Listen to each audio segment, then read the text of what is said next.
Thank you very much indeed. Thank you for having me here in such a special moment, and because today is a very special day and date for this organization. Happy Rosh Hashanah. I hope I say it good. And I want to say thank you for the people who's co-chairing with me here, Gabi, Yoav, and Mark is not here yet, but. Mounir, sorry. Mark is here, sorry. Mounir is not here, but sorry, because I had his name the first, sorry. So, I think this is a very important initiative. I want to say thank you to the organizations, speakers, academics, and guests. I think that shows a lot of you to come to contribute to peace and to these initiatives that are very important, not only for us, but for those who suffer in each side, and I think this is very, very important. You know that my group and have been fighting a lot, and we think that we need to be in the side of international law and international humanitarian law. The conflict in Palestine did not begin on the 7th of October, but certainly we hugely condemned what happened the 7th of October. We are with the families and with the suffering of the Israeli families that have hostages still with Hamas, and we ask, for the liberations of the hostages with no conditions. I had the pleasure to bring some of these families to Spain, to the Congress of the Deputies, because I was the spokesperson of the Socialist Party in the Commissions of Foreign Affairs before I came here a few months back. So it is important also to hear what their experiences are. Israeli society is a very diverse society. We need to eliminate the stereotypes. There are a lot of people that are pro-Zionist, anti-Zionist, but they are pro to a state solution. I mean, the huge variety within Israeli society is very big. We need to consider this. There is no a monolithic Israeli society. There is no a monolithic Palestinian society. We need to take into account this variety, and I think it's very important for us in order to understand what is happening in the Middle East. But in spite of what happened, and with all the condemn and the heart and the support for the Israeli families, we cannot forget that 50,000 people have died. They have been killed. Sorry, not died. Been killed in Gaza, which is awful. We need to condemn this. We need to stop this unjust war on civilians. I'm repeating this fact many times, but the other day in the United Nations, PM, the girl said we have more than 15 kids, with no limbs, and that they will need prosthetics. So we have already a lot of mutilated kids with not parents or family to consolate them, which feeds also a lot of violence and terrorist groups, a lot of frustration, and the lack of capacity to find any kind of future or work or whatever we can call by future, in Palestine. So we need to support the Palestinians for the solution. Certainly, in my state, I am a Spanish MP. We have supported the Palestine. We have recognized the Palestinian state. We think this is just unfair thing to do, because we have recognized always Israel since '48, but we have many resolutions on the recognition of Palestine, and we have never done this. This conflict ends simply as withdrawing Israel of the occupying territories, because they are a country occupying another land. So when you stop occupation, I can assure you, no more problems that will be there. So we need to address the situation, eliminate double standards. This is an obligation we have as an MPs, and we need to bring this kind of debates to the Parliament, because we have double standards sometimes with other nationalities, and sometimes, sadly, we get used to numbers, no? First day of the incursion in Lebanon, there was 500 people, like 500, 2,000, 50,000. It's like we don't give a shit anymore about these issues. It's really worrying. It is really worrying, talking about people only with numbers. So I think we need to address this and come back on humanity, not only international humanitarian law, but what humanity means. And what I always say, I have two kids, one 13, one 10. And if they were our kids, it can be, you never know what can happen. We are going to a very, dangerous trend with this issue of not really caring of what is happening with others. And this is what is really, really worrying. So we have condemned the criminalization of UNRWA we have to comment that there was some report saying that some specific people were related to what happened 7th of October. Of course, these people need to be put out, and they were already, but we cannot criminalize a whole agency. And another thing, if we ask for respect to the word, we need to give legitimacy also to the international institutions.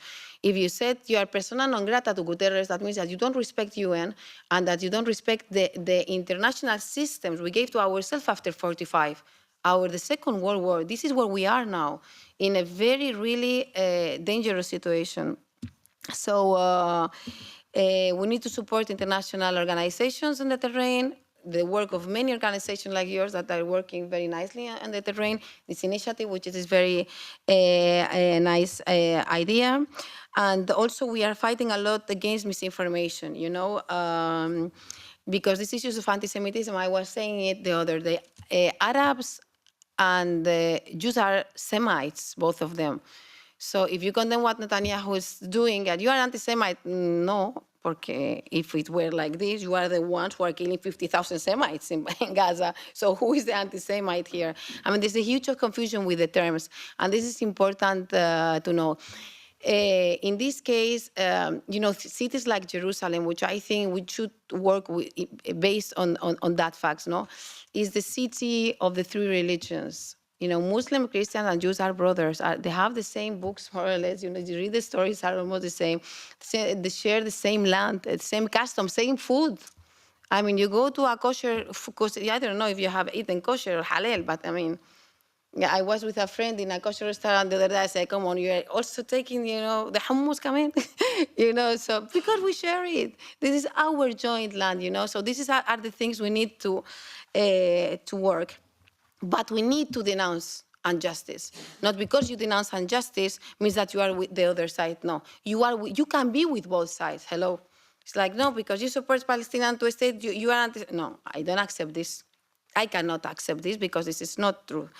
And we shouldn't, and any of them. See, only 1 second. And I mean, we cannot let this be instrumentalized by extreme right groups. Not from one side and not from the other. Not from radical Islamists, not from radical groups that we have in the Israeli government also. So I think this is very, very important. There is a huge rising of anti-Semitism, Islamophobia now that also I think we need to address. We need to fight for peace. This is the solution. We need to build bridges. New generation has a lot of responsibility on that because you are the future, guys. And we need to remove from our hearts frustration and pain and go for a better world. I've been living the world in my infancy, and I've lived difficult circumstances, I guess many of you. I have colleagues here that come from very, you know, complicated cities and have also difficult infancies or adolescence, but we have to gather to fight for a better world. It's the only good thing we can leave for the future generations, but for that, we need to believe in that. It's not theory, it's to do practical issues and be generous and try to see the bigger picture. We have now 2 open wars in the Middle East, in Gaza and in Lebanon. And I'm assuring you, thousands of families seeking for shelter with this agony of not finding any way out of the country. They don't have house now. They don't know how to stay. They are putting them in schools. Imagine yourself in this situation. It's super tough. Don't forget who you are, but don't forget who you will be if you were in the place of others. This is the only message I want to convey to you. I'm half Lebanese, as you can understand. I feel very touched for this, but me and my group, we will fight, you know, a lot for peace, for the recognitions of both states, not only one, but both, and for, inshallah, next peace between Israel and Palestine. I want to congratulate you again, all of you, for this initiative. You will count with our support, and we also propose to host you for any other events, the Parliament, the group, or any other thing you need. And I'm really sorry, I have to leave, but I took a plane 4 hours later only to be here with you guys. So thank you very much.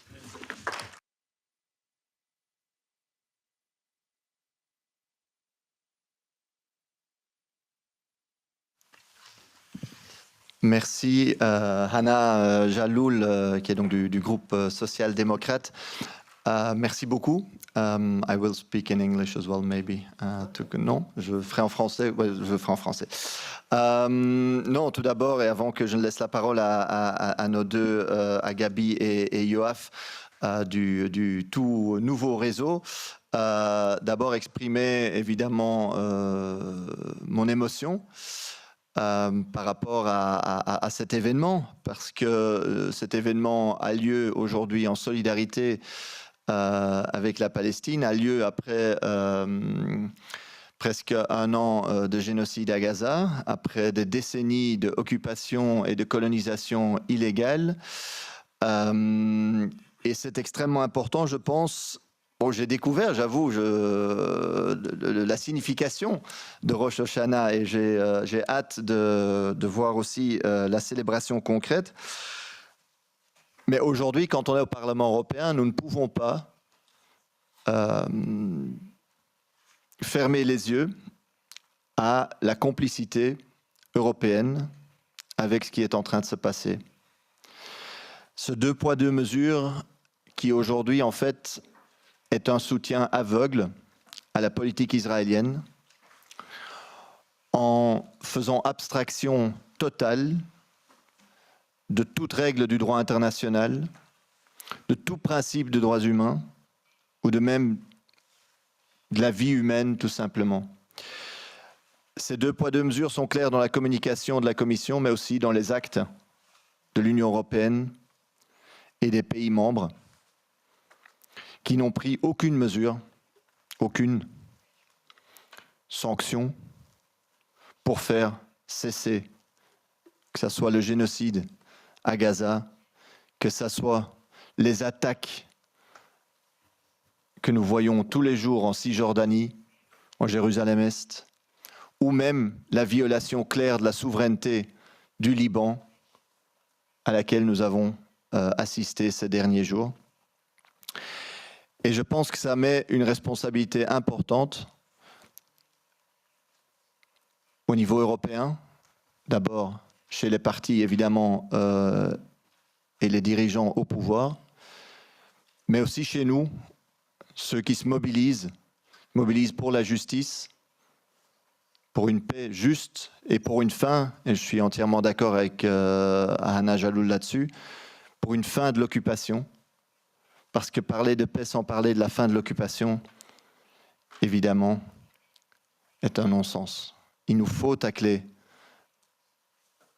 évidemment, dans l'immédiat, la violence quotidienne que nous voyons. Il nous faut imposer un cessez-le-feu. Il nous faut sanctionner, il faut arrêter les exportations d'armes qui nous rendent directement complices avec ce qui se passe. Et merci. Mais il faut aussi tacler les causes profondes de la violence, les causes profondes que nous voyons depuis des décennies et toutes les violations du droit international. Et ça, c'est une responsabilité que l'Europe devrait prendre en main si elle croyait une seule seconde à sa rhétorique de droits humains, de droit international et autres. Une seule seconde. Parce qu'aucun autre pays ne pourrait se permettre ce qu'est en train de faire Israël aujourd'hui, sans recevoir des sanctions, sans recevoir une réaction forte. Et c'est dans ce cadre-là que je trouve que célébrer aujourd'hui avec le nouveau réseau et que Gabi et Yoav vont vous présenter Rosh Hashanah, et je m'excuse aussi pour la prononciation, était extrêmement importante parce qu'on m'a raconté que c'est un moment de réflexion, de renouveau, d'espoir, et un moment où on peut se tourner vers l'avenir de justice, de paix. Et je pense que c'est dans cet esprit que nous nous réunissons aujourd'hui. Et c'est avec cette émotion-là que je veux donner la parole à, je ne sais pas, Gabi d'abord, pour présenter, pour faire les introductions et pour présenter le nouveau réseau qui naît aujourd'hui formellement, je pense. Merci beaucoup. Merci.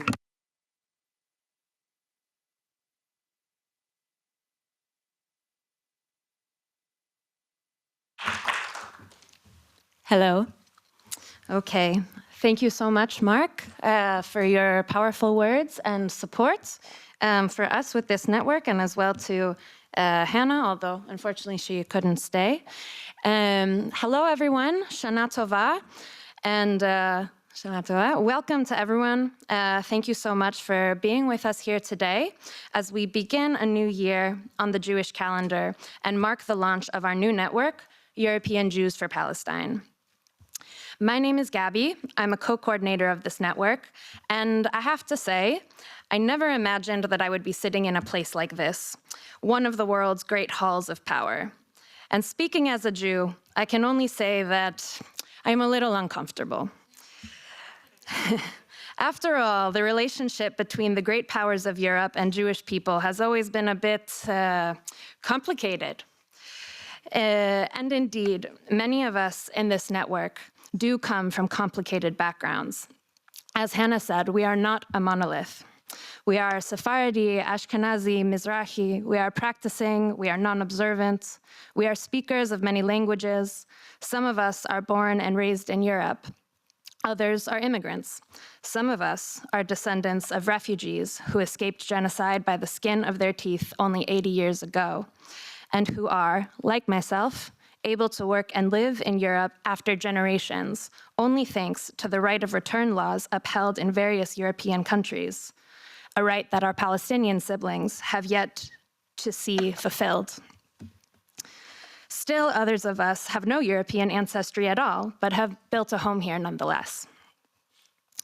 And yet, across our diversity, we are united in our values. As we might have mentioned, today is Rosh Hashanah.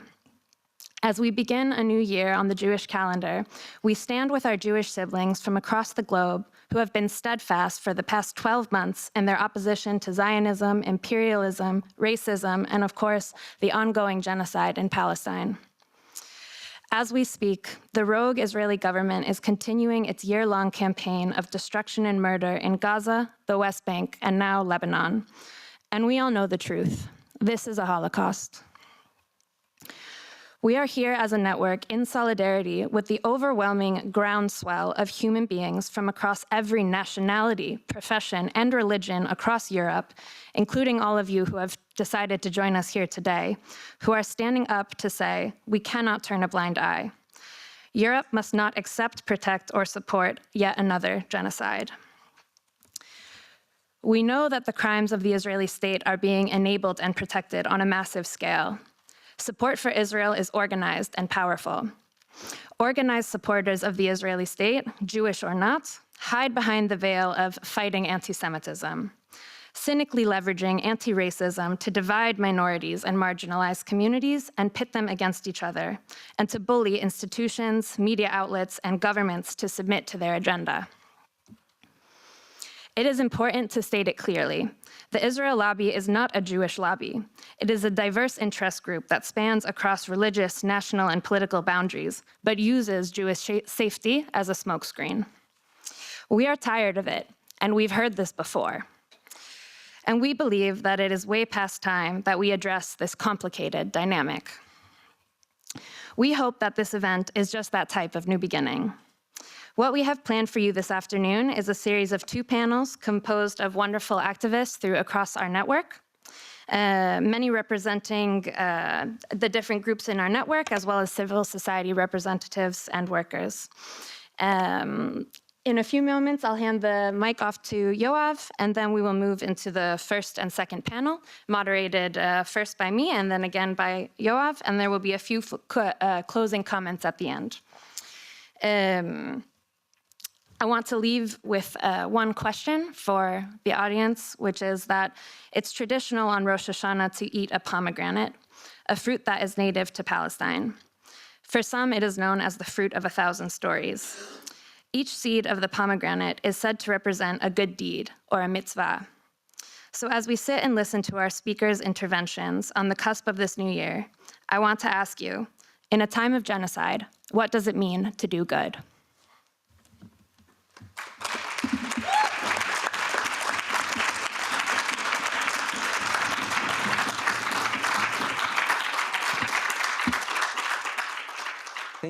Thank you, Gabi. Merci, Marc. Dear friends, we are gathered here today at the European Parliament in Brussels to launch European Jews for Palestine. On the first day of the new Jewish year, Aleph Tishrei, Tafshin Pei, we renew our commitment. We strengthen our engagement against the genocide, against ethnic cleansing, against the Zionist apartheid in Palestine. Since October 2023, Jews across Europe have participated in the global mass movement against Israel's genocidal assault on Gaza. Jewish participation in this movement has sent a strong message that a growing number of Jews reject Israel's crimes against the Palestinian people. Despite the brutality of the genocidal inflicted on Gaza, the majority of established Jewish organizations in Europe continue to uncritically support the state of Israel, rendering themselves complicit in its crimes. These European organizations, like Israel itself, claim to speak for all Jews, effectively implicating Jewish Europeans in Israel's crimes, while simultaneously ignoring and silencing the growing dissent within Jewish communities across Europe. That is why we launched today European Jews for Palestine. This new network, born today, consists of numerous Jewish groups and communities based in various European countries, representing diverse Jewish backgrounds and traditions. But European Jews for Palestine is not only a political voice, it is also a growing Jewish movement in Europe based on justice and equality for all. We reclaim our Jewish identity by distancing ourselves from the state of Israel and from all forms of supremacist and colonial politics. We reclaim Judaism from Zionism. Dear friends,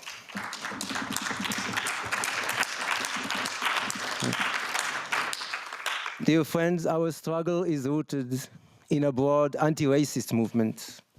It is interconnected with the fight against Islamophobia, with the fight against anti-Semitism, and all forms of racism, discrimination, and oppression. This requires the liberation of Judaism and Jewish culture, the liberation of Jewish identity from the colonial doctrine of Zionism, and a commitment to equal rights for all in Palestine, from the river to the sea. Shana Tova.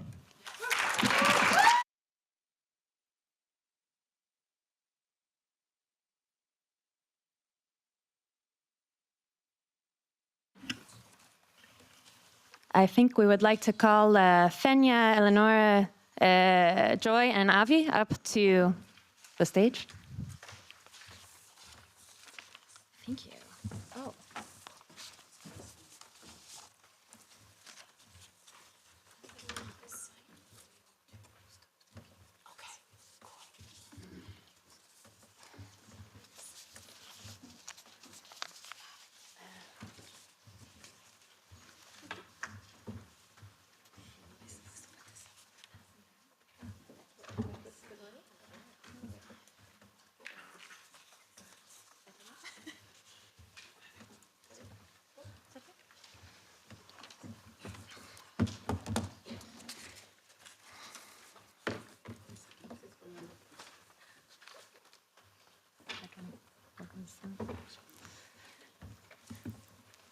Okay, thank you, everyone.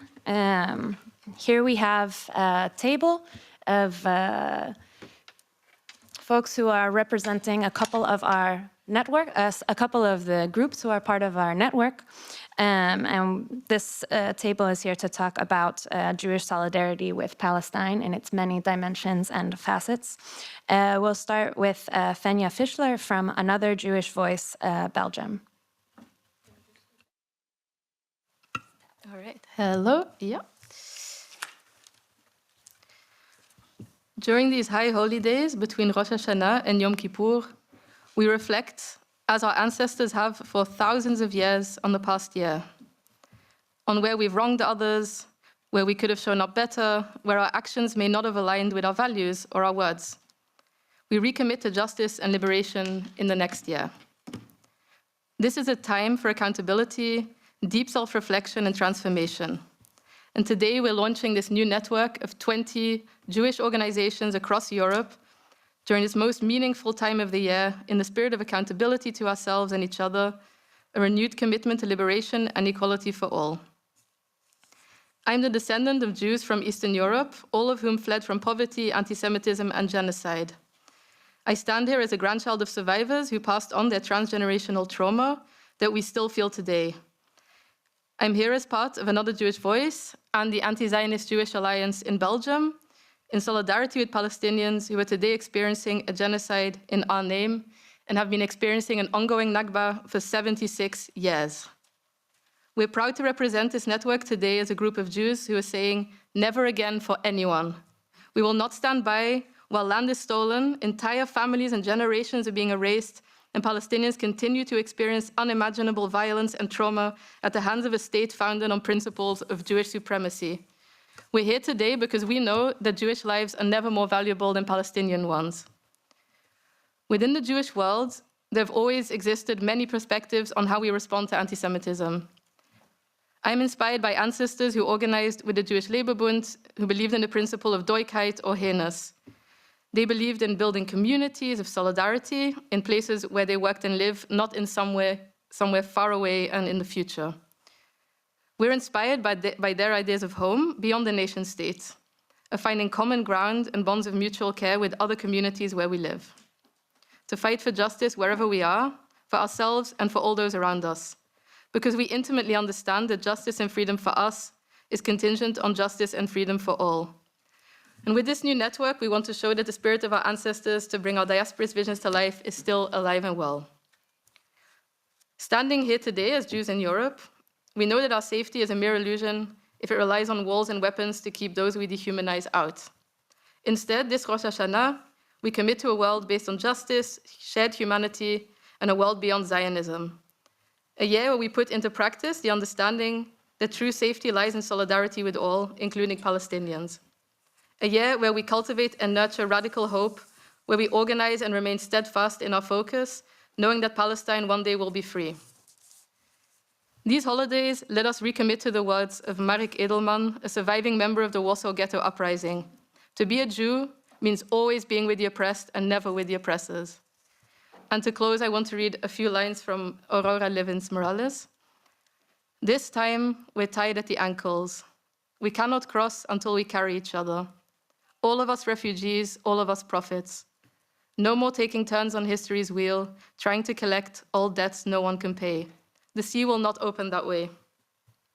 This time, that country is what we promise each other. Our rage pressed cheek to cheek until tears flood the space between, until there are no enemies left. Because this time, no one will be left to drown, and all of us must be chosen. This time, it's all of us or none.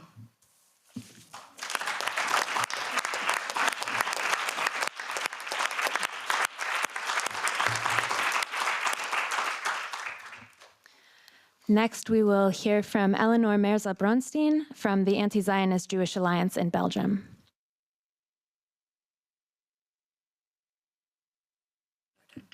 Vous m'entendez? Super. Je m'appelle Elenore MERZA-BRONSTEIN et donc je prends aujourd'hui la parole au nom d'AJAB, l'Alliance juive antisioniste en Belgique, qui a un collectif composé d'activistes francophones et néerlandophones. Je tiens d'abord à souligner l'excellence belge. On a beau être un tout petit pays, mais parmi les organisations des 16 pays, il y a quand même 3 organisations belges, juste pour le record. Nous sommes 3 organisations juives en Belgique, dans ce nouveau network, mais ce n'est qu'un début. Ce n'est qu'un début parce que je crois que le moment que nous vivons aujourd'hui est un moment historique. Le temps de l'isolement est terminé. Le temps où nous étions considérés comme des voix marginales et pas représentatives est terminé. Nous sommes déterminés à peser dans le débat public, à venir vous bousculer. Nous sommes déterminés à faire entendre que nous refusons à Israël la centralité de nos existences. Nous refusons qu'Israël mène en notre nom un projet colonial de nettoyage ethnique depuis plus de 76 ans en Palestine. Nous reconnaissons enfin que la création d'un État-nation juif en Palestine historique a entraîné une injustice contre le peuple palestinien, injustice qui perdure aujourd'hui et dont Gaza est probablement un des épisodes historiques les plus violents. Quand le sionisme nous incombe à rentrer à la maison, et c'est peut-être aussi pour cela qu'il est soutenu par toutes les extrêmes droites populistes au pouvoir, notamment en Europe, celle-là même qui a exterminé nos ancêtres, nous pensons au contraire que nous pouvons faire communauté partout, au-delà des frontières nationales héritées des empires coloniaux. Notre judaïsme, celui que nous proposons, construit des ponts plutôt que des murs, car comme le rappelait Angela Davis, les murs renversés deviennent des ponts. Et c'est justement parce que nous sommes juifs, fiers de notre histoire, que nous nous tenons sans équivoque aux côtés du peuple palestinien. Notre judaïsme nous invite à être solidaires des peuples opprimés partout dans le monde, mais aussi ici, là où nous habitons, là où nous militons, là où nous faisons communauté, et de nous rappeler que la justice et l'équité reposent aussi sur la reconnaissance et la lutte contre les systèmes de discrimination, contre le racisme structurel et le legs colonial de nos sociétés aussi. J'aurais aimé me tenir devant vous aujourd'hui pour simplement célébrer Rosh Hashanah, la nouvelle année juive 5785, et partager avec vous l'espoir d'une année bonne et douce, les Shana Tova Umetuka. Mais il ne s'agit pas que d'un souhait, il s'agit surtout d'un devoir d'introspection.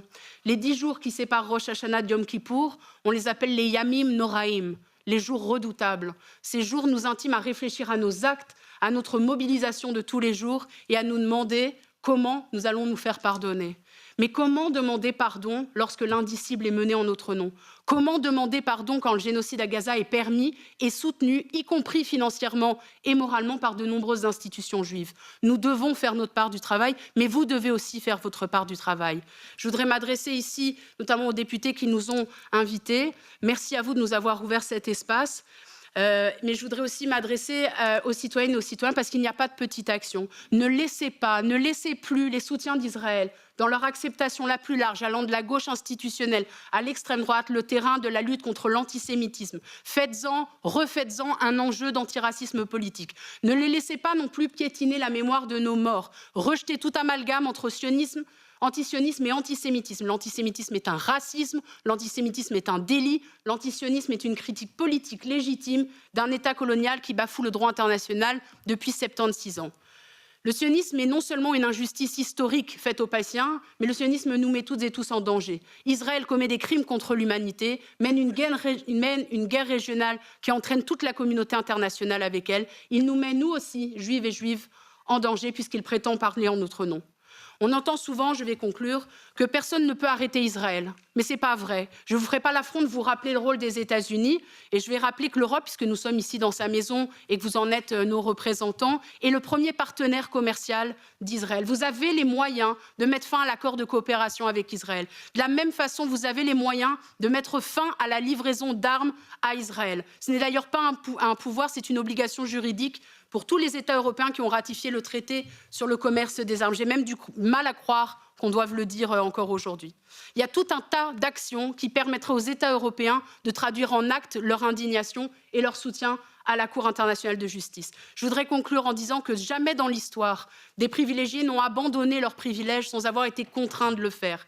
Et le problème, je suis désolée de le rappeler, n'est pas seulement Netanyahou et ses gouvernements d'extrême droite. Israël est accusé de génocide plausible. Israël doit rendre des comptes, et si Israël doit rendre des comptes, alors nous aussi, et vous aussi, vous devrez rendre des comptes. Nous devrons expliquer comment nous avons pu laisser un criminel de guerre non seulement prendre la parole devant l'Assemblée des Nations Unies, mais être ovationné par une partie de son public. Nous devrons expliquer comment nous assistons au premier génocide transmis en direct. Presque un an, j'ai du mal à croire que nous en sommes encore à exiger la plus basique et finalement la moins contraignante des demandes, à savoir un cessez-le-feu immédiat et permanent. Aujourd'hui, c'est une promesse que nous devons vous faire, celle de notre détermination et de notre engagement. Nous savons que nous ne serons jamais libres tant que les Palestiniens et les Palestiniens ne le seront pas. Baruch ata Adonai, boneh haolam betzedek. Béni sois-tu, toi qui reconstruis le monde dans la justice.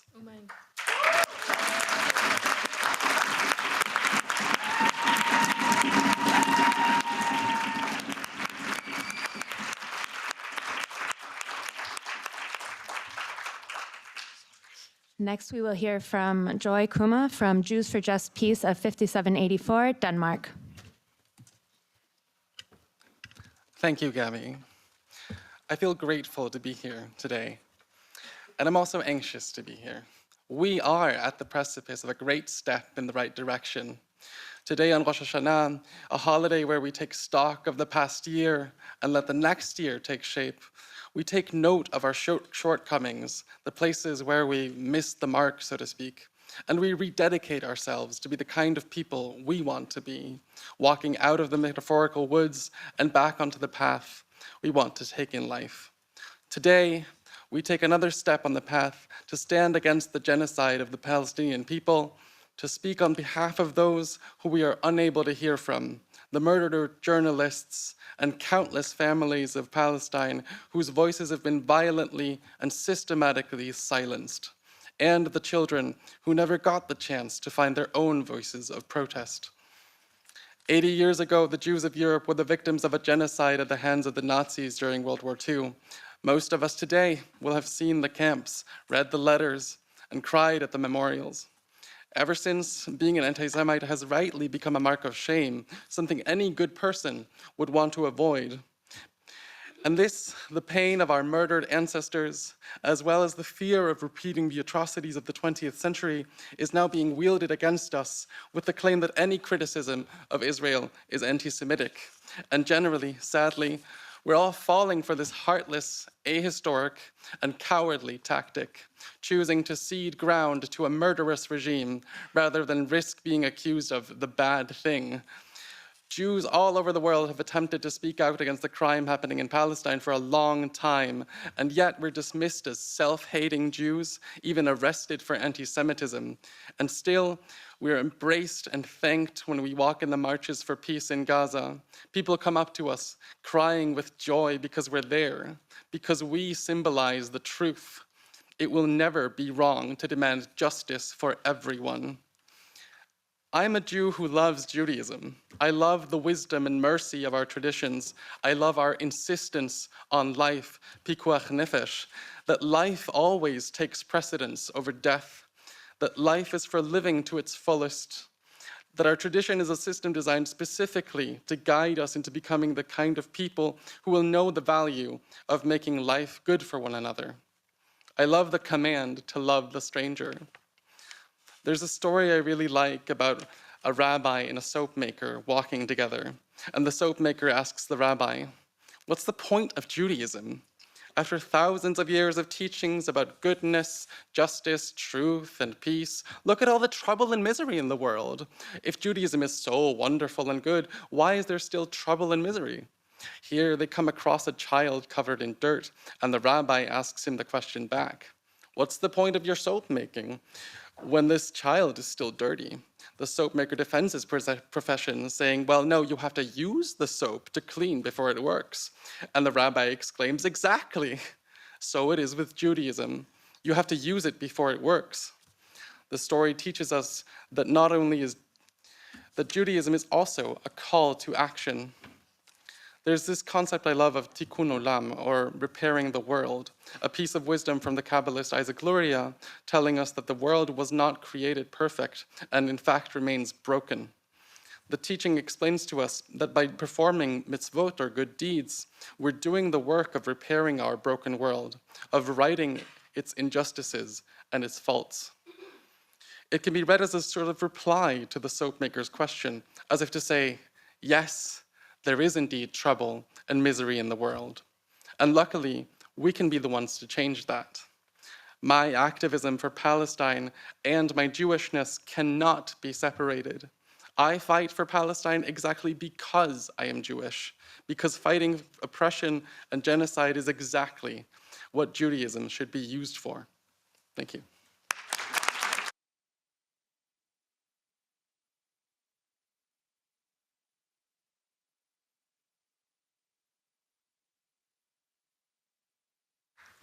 And finally, we'll hear from Avi MELKA from Tzedek, Collectif Juif Décolonial from France. Thank you, Gabi. L'anniversaire du monde, le jour du souvenir, le jour du jugement, le jour de la sonnerie. Il y a plusieurs appellations dans la tradition juive pour les jours de fête du Nouvel An que nous célébrons aujourd'hui à Bruxelles. Cette journée, nous la consacrons à la Palestine et à l'annonce de notre nouveau réseau juif européen anti-zioniste. Cette année, nous célébrons encore, avec plus de force, un nouvel an de résistance juive anti-sioniste et renouvelons nos vœux de solidarité et de fraternité envers le peuple palestinien.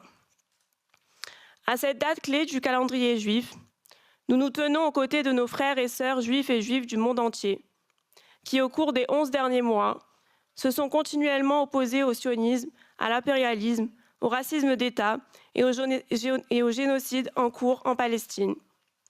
Ensemble, nous nous tenons aux côtés de nos sœurs et frères palestiniens victimes d'un génocide à Gaza et d'un nettoyage ethnique en Cisjordanie.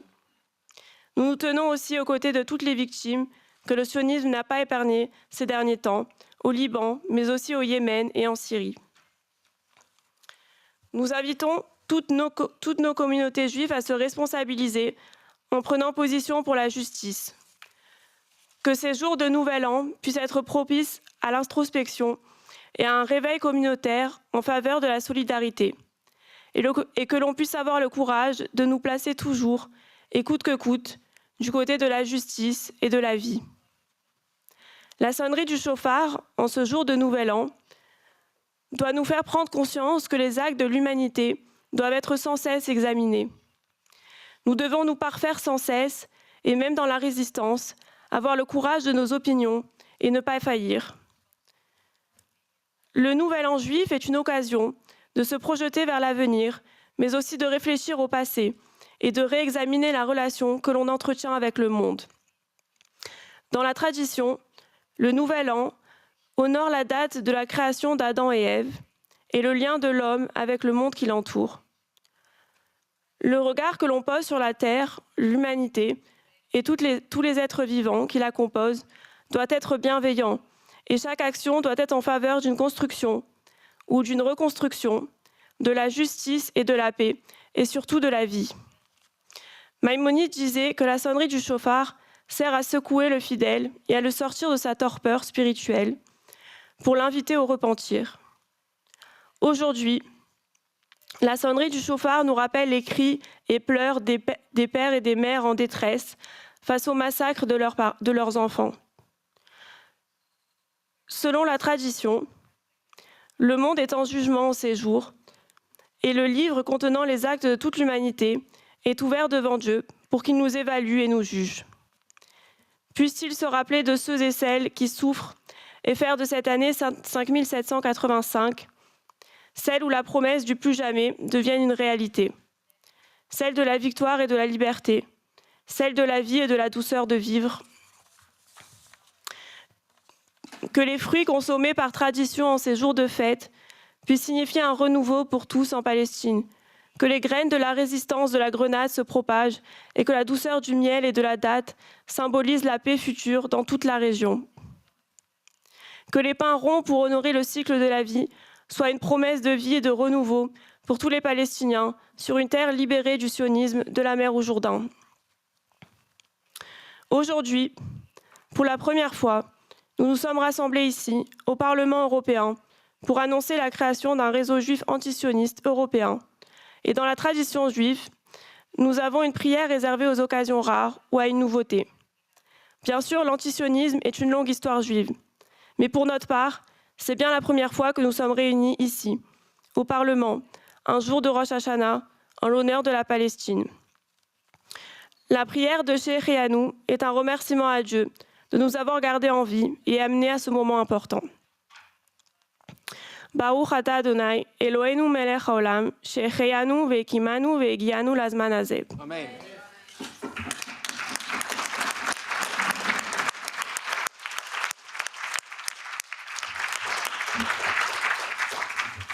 Thank you all so much. We'll move quickly on to our next panel, since we are obviously a tiny bit short on time.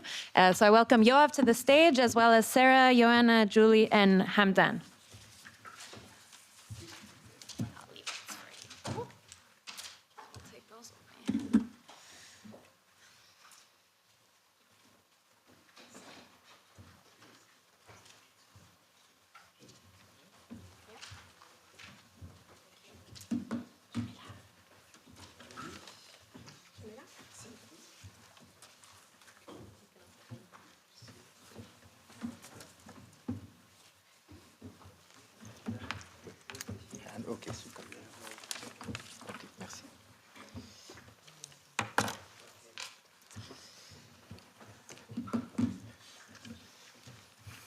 Okay, welcome to the second and last panel of this event for Rosh Hashanah, with the title Rights Under Attack in Europe. Just a technical comment. Since we started later than planned, the simultaneous translation will now stop, and we will continue with our speakers, probably without simultaneous translation. So the first speaker in this panel on the rights under attack in Europe will be Sarah CHANDER from Equinox Initiative for Racial Justice. The floor is yours. Thank you so much for the invitation, and thank you so much for everyone for being here. My name is Sarah CHANDER. I'm director of the Equinox Initiative for Racial Justice. This is a queer, racialized-led organization organizing towards societies of care and not control, envisaging a world where the billions spent across the world on surveillance, punishment, and colonial projects are instead redistributed towards social provision, protection, and care. So, first of all, just to say, it's quite emotional to be here at this, I think, historic gathering, and thank you very much for being a part of it. I think what we can draw a parallel is between both the co-option and the criminalization of racialized communities across the world, and specifically here in Europe, who have been demonized for their support of the Palestinian state movement and solidarity with it. We're seeing that in Europe, and we see that across the world. And so any movement that builds towards that and organizes toward that in its heart it's emotional to see that. And I thank you all for the work that you're doing. I wanted to share from the perspective of racialized movements focusing on anti-imperialism, decriminalization, and safety above all else. I just wanted to share three main reasons that we're really happy to see this collective, to see the establishment of European Jews for Palestine, and envisaging ways that we can work together. The first, as we've already heard consistently, the EU project is complicit in the genocidal Zionist colonial regime that is Israel. Not only does it extend unwavering political support for that project, co-opting us in that process, but it also expends massive resources to that effect. We know that Israeli arms companies have been benefiting from EU research funding across for many years now against the backdrop of this occupation, military, police, and settler violence. All the way back in 2015, we saw the European Coordination of Committees and Associations for Palestine's report, which identified that in the EU Horizon 2020 program, 205 projects involving Israeli companies or institutions had altogether received around 450 million in EU research funding, of which a good 32 million was for military companies and institutions. We see that 126 million European research funding, euros in research funding has been sent to Israel since 7th of October, and that was by the TINI Institute, the Transnational Institute. And generally throughout the program, the Horizon 2020 program has offered 1.28 billion to Israeli companies and universities. Last year, since the 7th of October, 300 academics joined State Watch, the organization State Watch, wrote to discuss the dual use, so the use of both generalist technologies in the context of military funding, as part of the broader project of support for the genocidal regime. And so we see across this, Zionism is profiting from genocide on the Palestinians. We know that military exports are a huge aspect of the total revenue that the Israeli state gathers and Israeli company gathers. And specifically, there's a connection here on how we are treated here as racialized communities, as communities that protest, as people that want to express solidarity with the Palestinian people. So Israeli drones have been deployed across Europe and also here in Belgium. If anyone was at the Saturday protest in Belgium, we saw drones. We, of course, aren't in a position to know which drones our governments are using, but we know that governments across Europe purchase weapons, drones, and surveillance technology from the Israeli state. We know that Israeli weapons, drones, surveillance technology are deployed by Frontex to surveil migrants, to prevent migrants, and to bolster the European border project. So we know that all of these connections are related. We know that these issues are related, and we know that Israeli funding is put into the violent policing of protest here on racialized communities, on Jewish people, and on any people are expressing solidarity with Palestine.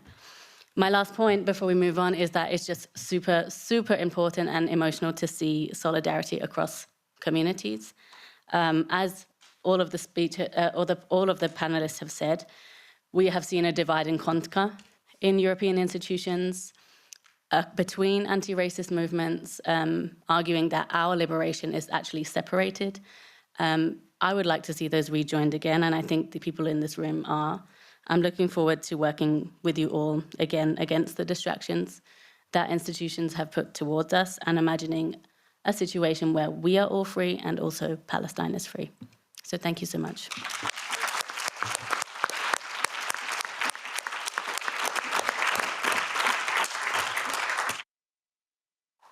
Thank you, Sarah. Our next speaker is Joanna CAVACO on behalf of Erev Rav, Netherlands. Thank you for the floor. Friends in solidarity, members of the press, esteemed peers and colleagues. I stand before you today representing Erev Rav, a Netherlands-based Jewish anti-Zionist collective, the only one so far. I begin by expressing my gratitude to Yoav SHEMER and Gabi KAPLAN for organizing this solemn moment, which feels both historic and tragic. As we gather to witness the coming of a new year, the sweetness of honey tastes as sour as vinegar, while Jews worldwide witness the immense pain inflicted by Israel's regime of death and war. Soul loss is a term that I've grown to use comfortably in this past year. It's a phenomena experienced by a group, resulting in the erosion of the group's moral fortitude, shaking core values, exposing moral projections, and laying bare what lies beneath. We are haunted by atrocities committed in our name, leaving our ethos and identity exploited and vulnerable. Paradoxically, it wasn't just decades of Palestinian dehumanization, land theft, or illegal occupation that precipitated this crisis of soul loss. Rather, it's our struggle as Jewish people to collectively speak out against these crimes against humanity. And this issue has two facets. One, the immense difficulty of standing alone against interpersonal attacks stemming from inside and outside one's community. And two, the villainization and criminalization of our voices, perceived as aggressive, illegal, and immoral when we dare to criticize Israel's actions. I fear losing my job when I speak up. I don't want my rabbi to kick me out. I'm afraid my team will see me as an extremist. These are just a few sentiments expressed by members of our collective in these recent months. Just 2 weeks ago, a debate in the Dutch parliament erupted whether or not wearing a watermelon symbol could be construed as supporting Hamas. Jewish supposed safety is being weaponized in the political arena, including in the halls of this House, to suppress Palestinian solidarity, and I think we all recognize this truth. Consider the Jerusalem definition versus AHRA debate, a conversation centered around the terms that define what constitutes anti-Semitism, hate towards all Jews. Even now, we in the Netherlands are aware that the mayor of Amsterdam is hosting Jewish groups, all of them exclusively supporting Israel, to discuss these definitions. Are we invited? Absolutely not. So much about fostering free speech depends on who is in the room, who gets to say what, when, and how. Now, freedom of expression is integral to being Jewish, but also to being human, as I've recently learned in therapy that self-expression is actually essential for mental health. So what happens when speaking up and demonstrating solidarity becomes criminalized?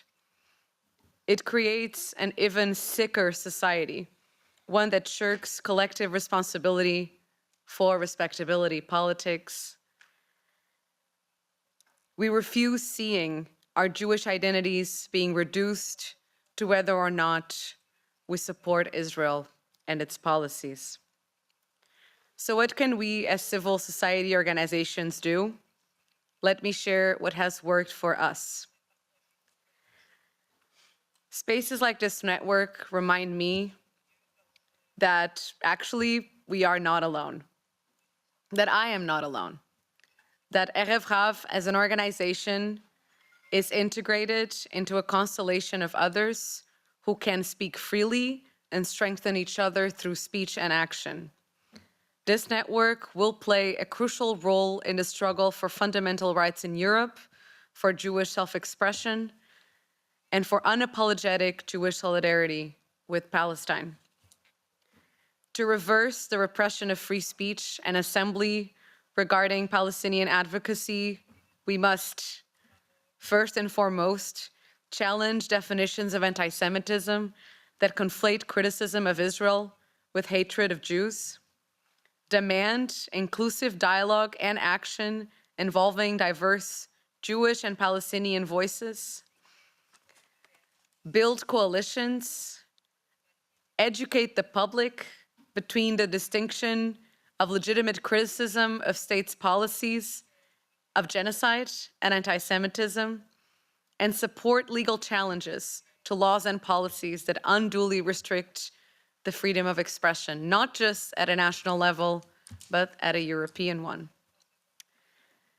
The dynamics at play, the misuse of anti-Semitism accusations, security-focused policies, and media biases will have and are already having severe consequences. They create a chilling effect on our ability to speak up. They marginalize Palestinian voices, further make Jewish people in Europe unsafe as true anti-Semitism gallops rampantly, and the genocide being promoted as a valid state policy. So the goals of European Jews for Palestine resonate deeply with Erev Rav and its goals.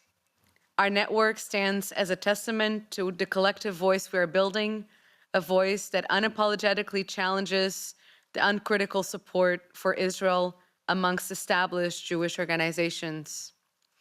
We're united in our commitment to combat the weaponization of anti-Semitism, a tactic that for too long has silenced legitimate criticism of Israel's actions.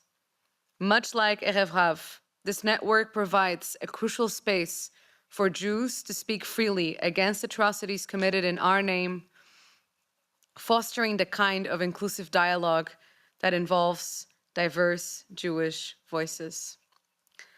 And make up no mistake that our struggle is part of a broader anti-racist, decolonial, anti-imperialist movement, and we are many.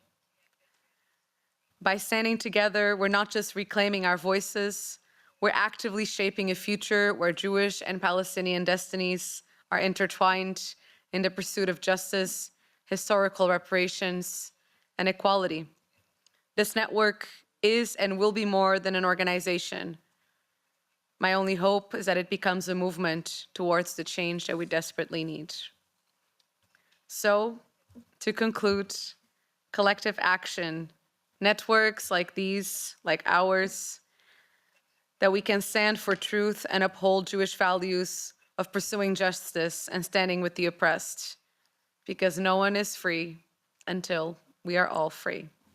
Shana Tova, Free Palestine, and May 5,785, that's a long one, be a more just year than this last. Obrigada.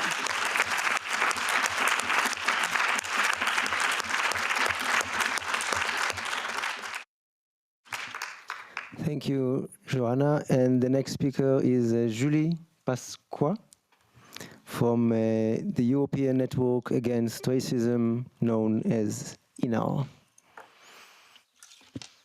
Thank you very much, everybody. Thank you for inviting INAR to speak at this historic moment indeed.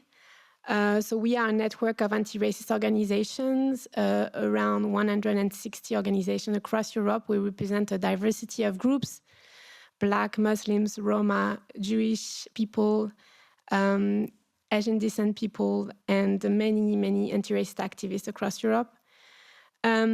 So I'm not sure my words will fully capture the honor and the emotion that I feel today, to be with you today, to mark this new year and also to launch this much-needed network of European Jews for Palestine. And it's truly inspiring to be there with so many bold activists. So in our members who initiated these historic initiatives, Tzedek, Decolonizer, Another Jewish Voice, who have shown incredible solidarity, support, care since they have joined INAR. My colleagues present today, Norhin and Emmanuel, and I have also a special thought for my colleague Mahmoud Abu Rahma from Gaza. My longtime comrade in the struggle, Sarah CHANDER, we were thinking back to the day when we were longing so much for such an organization to exist. And so many of you here today with a special thought to Palestinian and Lebanese friends. So you are all a testament that another world is possible, especially in such a political context where we could definitely be very pessimistic, where a genocide is unfolding in front of our eyes, where the far right is gaining ground, including in this house, and becoming more mainstream, and where political forces are trying to pit us against one another. So we need to strengthen our voices to resist the blackmail in silence imposed by those who seek to suppress discussion about the roots of racism and its manifestation. Standing together will strengthen our respective anti-racist and decolonial position, and this is the case at INAR, also thanks to our members. To be strong and supportive alliances, as it was mentioned, and to lead to important shifts in the fight against racism. I've been there already for 14 years at INAR, and I really see this is a shift. And what better way to talk about rights restrictions than by starting with all the people I've mentioned, along with many others that have seen their freedom of speech, assembly, and expression threatened. Many of you are in the room today, and you have specific experiences about that, especially when it comes to advocating for Palestinian liberation. People across Europe, especially racialized and marginalized communities, are being racially profiled and silenced when they speak out against the policies of the Zionist regime and stand in solidarity with Palestinians. And you have examples. There has been very good reports from the European Civic Forum, from Amnesty International, among others, that really lay out the situation clearly. movements that challenge the status quo are being labeled as extreme or even criminal, often mobilizing racist tropes of who is perceived as a danger in Europe. So, of course, this erosion of rights should not surprise us. This is not new, given Europe's long-standing failure to confront the colonial responsibilities and the current consequences of past massacres and persecution, including the ongoing colonialism in Palestine. It's also not surprising, given the increasing instrumentalization of anti-Semitism to justify the criminalization of expression of solidarity and legitimate criticism of the Israeli state. Muslims, Arab, or those perceived as such, and even Jews have become convenient scapegoats, and we need to challenge the false narrative that conflict criticism of Israeli policies with anti-Semitism, and are actually even contributing to the rise of anti-Semitism and Islamophobia, more specifically. When civic space is shrinking, as I've just mentioned, activists and organizations are being intimidated and harassed. Our collective ability to advocate for justice, whether in Palestine or anywhere else, is under threat. So for us, the launch of the European Jews for Palestine is a powerful step to actually reclaim civic space and give a much-needed space to support Palestinian liberation. European Jews for Palestine will help challenge these rights violations, using their voice to defend the rights of Palestinians and to push back against the shrinking civic space I've just described. So with you, you can count on Hana. We will continue to defend justice and equity, advocating here in Brussels, mobilizing across Europe to challenge Europe on their declining rule of law that is actually fueled by a systemic racism that has never been really addressed. This is now time for radical and intersectional solidarity, as well as bold leadership with vocal members of the European Parliament. I'm happy that we still have some in the room. That's also why I think we need a strong anti-racism and diversity intergroup that can provide also a strong anti-racism front in the European Parliament that is full of far-right ideas. So only together we can stay united and we can create the space to imagine and propose a more just world. So you can count on Hana to stand up with you in this struggle for Palestine.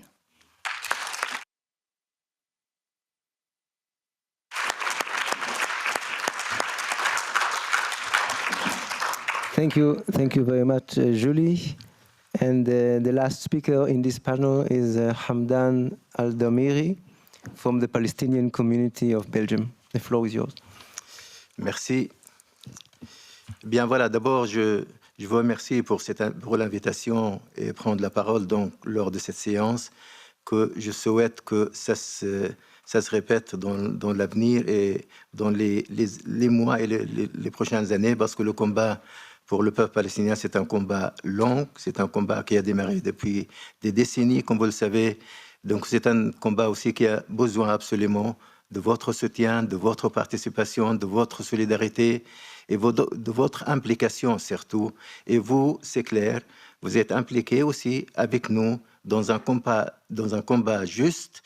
Chers amis, le combat du peuple palestinien, c'est un combat de libération nationale. Ce n'est pas un combat pour égalité ou autre chose. Non, c'est un combat pour la libération nationale. Notre peuple mène ce combat-là depuis des décennies et il continue jusqu'à ce qu'il récupère ses droits nationaux et impose par conséquent son droit à l'autodétermination et au droit des réfugiés palestiniens de retourner dans leur terre natale, dans leur village natal. Chers amis, moi je fais partie de 14 millions de Palestiniens dans le monde. Sur la terre historique de Palestine, il y a la moitié, juste la moitié. Même à l'extérieur, on est un petit peu plus que la moitié de peuple palestinien. Donc nous sommes à l'extérieur de la Palestine historique, 7 millions, quelques centaines de milliers de personnes. Nous sommes partout, partout dans le monde. Il y a ce qu'on appelle la diaspora palestinienne. Ici en Belgique, là où je vis personnellement depuis 40 ans de ma vie, nous sommes à peu près 70 000 personnes. Nous étions, il y a une vingtaine d'années, quelques mille seulement. Et justement, à cause de la situation sur place, la situation à Gaza, le blocus à Gaza, etc., il y a des milliers et des milliers de Palestiniens qui ont quitté là-bas, justement, parce que la vie devient insupportable. Et parmi ces Palestiniens, il y en a ceux qui se trouvent ici dans sur le territoire de l'État belge. Chers amis, nous sommes dans les pays européens presque 800 000 personnes, nous les Palestiniens, 800 000. La plus grande communauté palestinienne se trouve en Allemagne, donc juste à côté d'ici, presque 300 000 Palestiniens qui habitent en Allemagne. Certains ils sont là depuis les années 60, d'autres les années 70, d'autres après les massacres de Sabra et Shatila, surtout ceux qui sont venus du Liban, etc.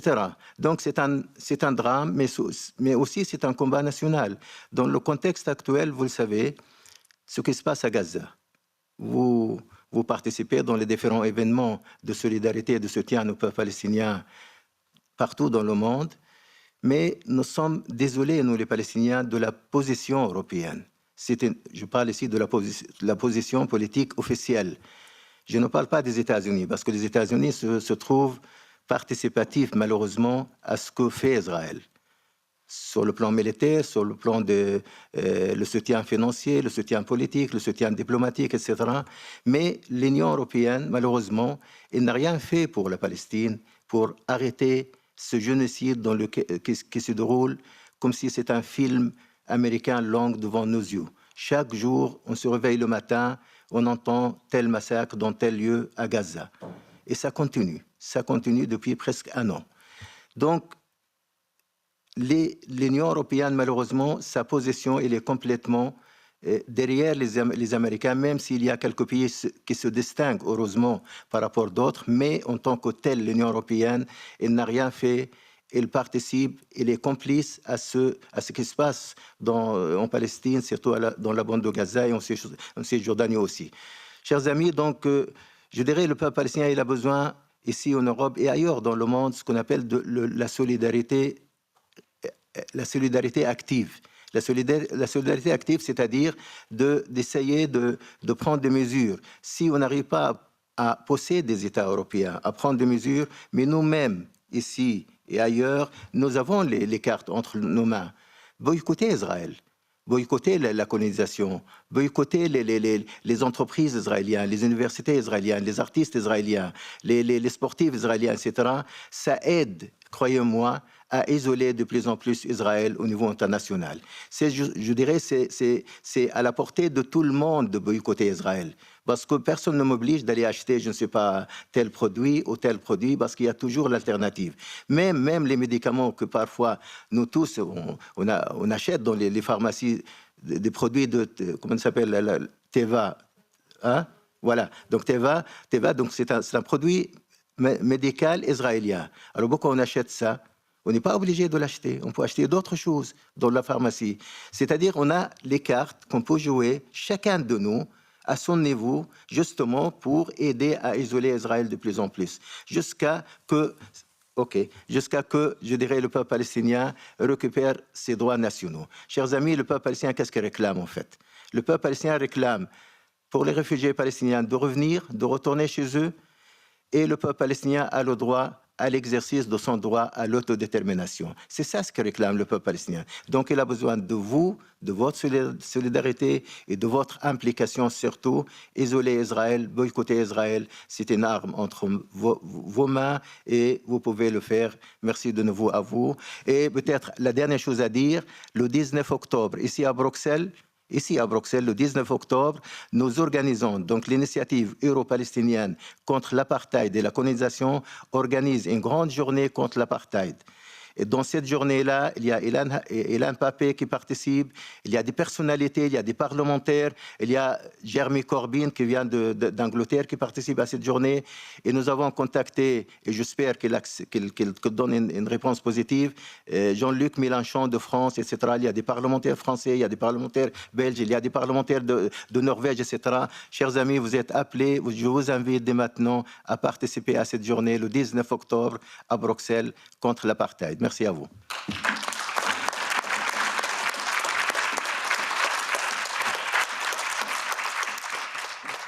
Thank you very much. By the way, European Jews for Palestine will be also in that day. We conclude this panel, and we now will have a short video from a member of European Parliament, Mounir Satouri, from the Greens group, and also he's the chair of the European Parliament's subcommittee on human rights. So unfortunately he could not be here today. He's in France, but he sent a short video. Bonjour, je suis Mounir Satouri et je regrette profondément de ne pas pouvoir être physiquement parmi vous ce soir. Je souhaite tout d'abord remercier Yoav et Marc pour l'organisation de cet événement. Je voulais aussi dire à toutes les participantes et les participants, aux représentants des associations présentes et au nouveau réseau des Juifs européens pour la Palestine, merci. Merci pour votre engagement, pour votre combat que je partage. Votre voix est précieuse dans la lutte pour les droits du peuple palestinien. Votre voix est précieuse face à la propagande de Benjamin Netanyahou et de sa coalition d'extrême droite. Vous me trouverez toujours à vos côtés dans ce combat pour l'égalité, pour l'autodétermination des Palestiniens et contre la colonisation, l'apartheid du gouvernement de Netanyahou.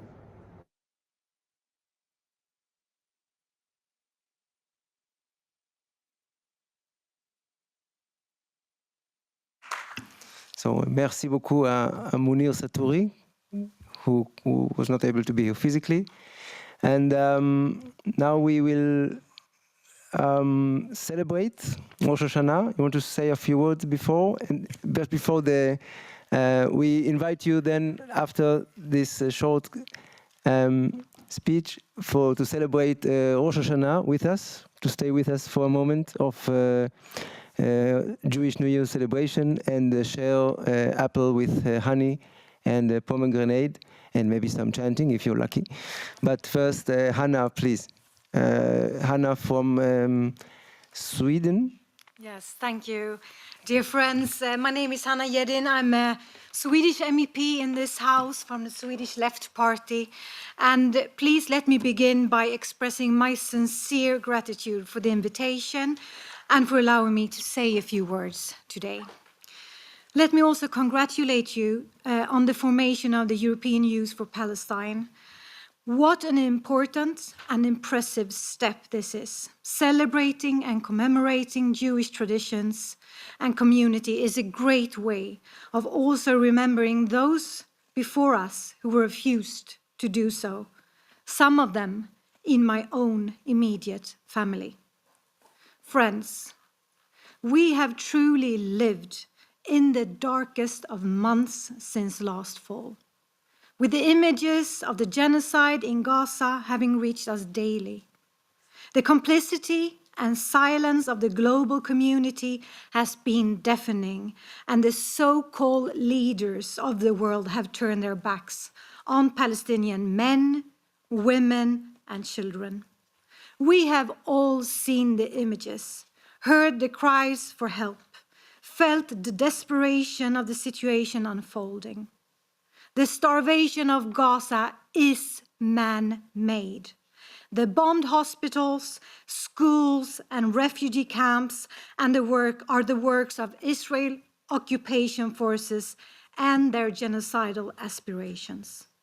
But while we walk with heavy hearts, we do not walk alone in the fight for Palestine.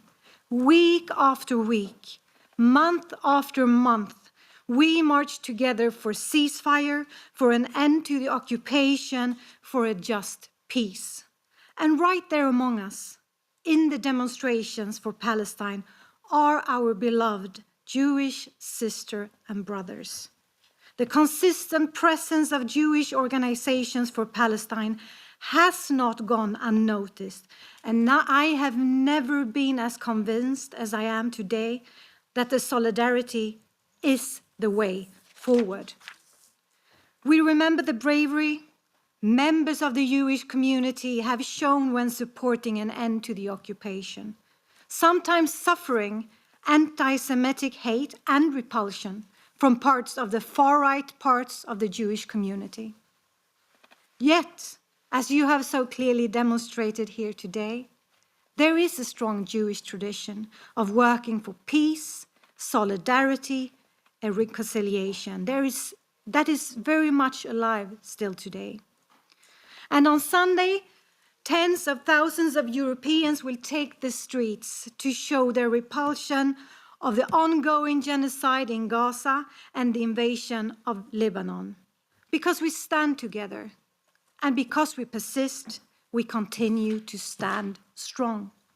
We will continue to walk this fight together with Jewish, Muslims, political and civil society organizations. We will continue to show those trying to divide us that we see no division amongst us. We see a genocide that needs to be stopped. We see Netanyahu on his road to destruction. And we see people after people in the region suffering under Israeli assault. So, dear friends, here today I see the best of unity, of our solidarity. United in the fight against anti-Semitic and Islamophobic hate speech. United for Palestine during its darkest days. United in the longing of every people to live in peace. And united for children on both sides of the fragile borders, separating nations and their right to life. And not least, united in the struggle for vindication of all those that have fallen victims to the violence that stem from occupation. Thank you so much for inviting me here today. Thank you.